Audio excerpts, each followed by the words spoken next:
When I used to support children in our short break service where I used to work, some of the children used to really enjoy going to the park and to the playground and having a great time, but there were also some children that really didn't enjoy it and might become quite scared or fearful or clingy if we were going to a park and a playground. So I just wanted to highlight some of those reasons why that might be, why we might recognise such differences in people with sensory processing difficulties and wanting to play and wanting to be in a park, a playground environment.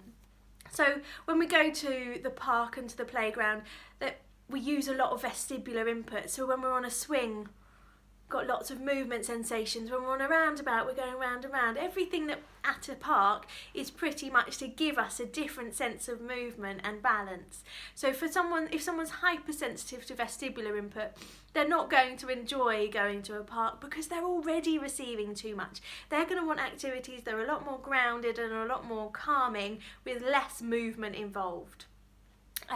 Other people might be hypersensitive to visual information. So if someone's already processing a lot of visual information, they've got a really low threshold, so they only need a little bit to then recognise their need. If you think about playgrounds, they're usually really busy environments, they're usually really colourful environments. They're also, when we're moving, when we're having that swinging sensation, we're also processing a lot of changes visually within our environment as well. So it's unlikely that someone who's hypersensitive to visual information will enjoy going to a playground either, especially when it's really busy.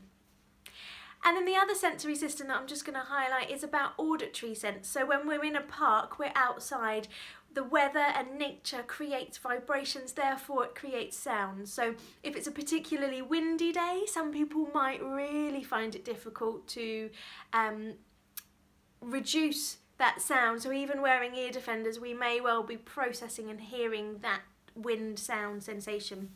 So if someone's hypersensitive to auditory input, they might find it difficult in a park for the weather. But also if it's busy, again, you've got all of the sounds of the children having a great time and the parents and everybody else, or the activities of the swings creaking and the roundabouts going around. But also the nature and the birds and the other things that are happening in the environment as well.